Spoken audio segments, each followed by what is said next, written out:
Good afternoon. Project Corruption Discussion with Benny Surapong.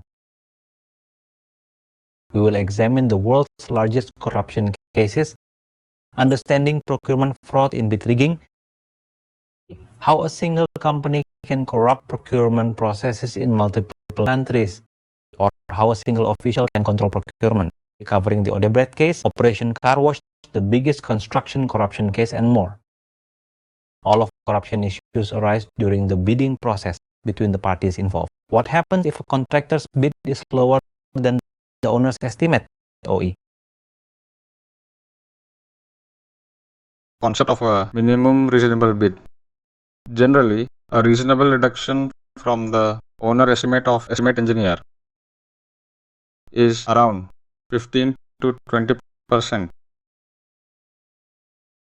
Imagine a product valued at $100. Bid $80 represent the practical lower limit. Bidding that level would result in a financial loss for the contractor.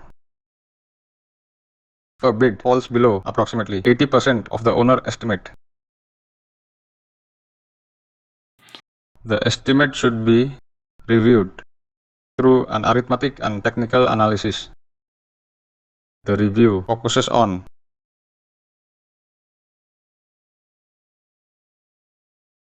1. Work items whose weighting is below 20% of the cost analysis. 2.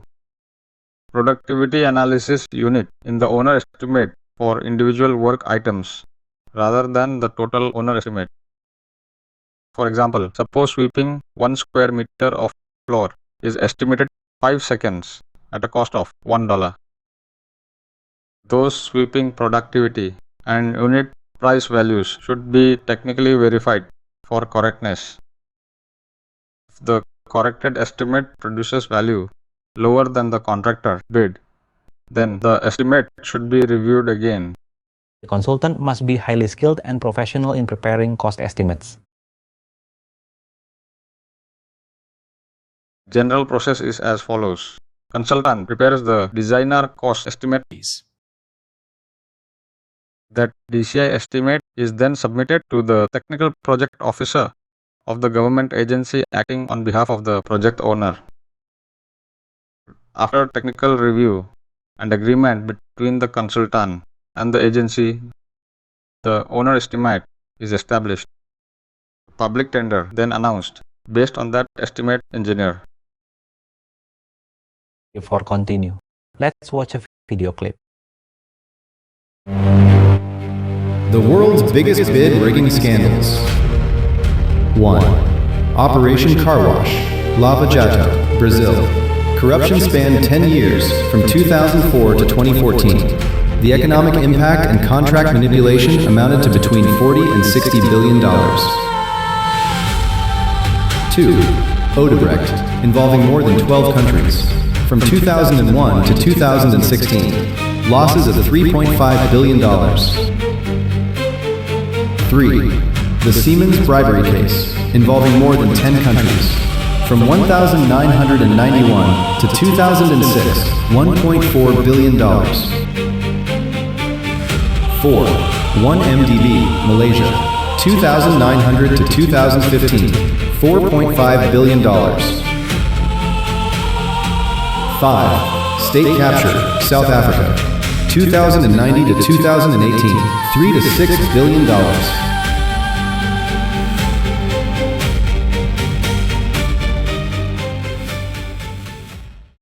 Regarding corruption.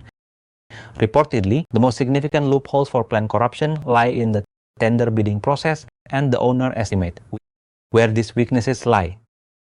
Watch the explanation earlier.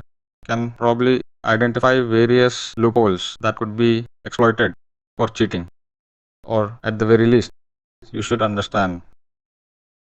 Let's look at a few examples. First, owner estimate and an irregular bidding process may appear entirely legitimate, allowing the tender process to proceed smoothly without attracting suspicion. Second, the public tendering process itself.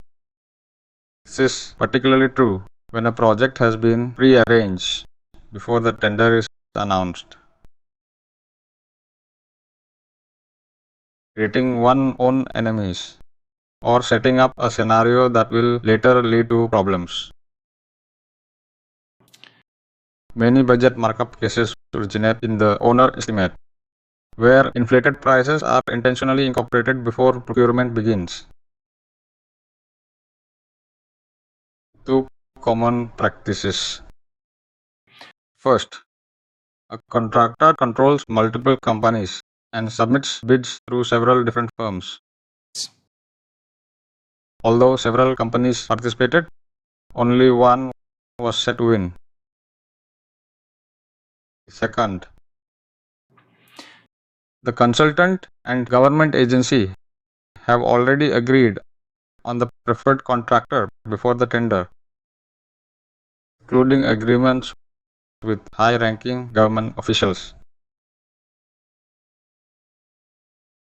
Several contractor companies participate merely to create the appearance of competition, while the predetermined company ultimately wins the contract.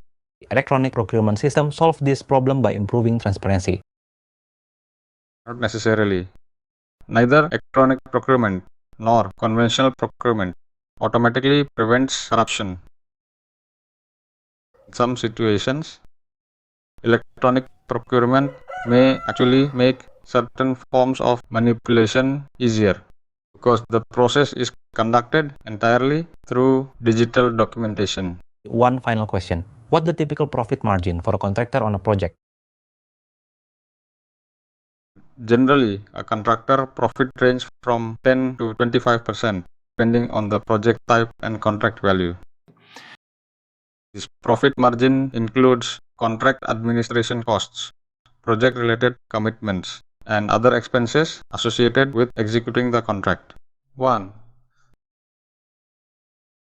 The owners of money are business people or corporations. The owners of money are banks. 2. The rulers are those in power. And 3. The ideology is the people.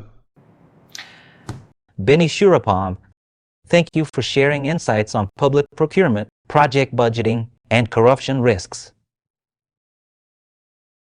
Good morning.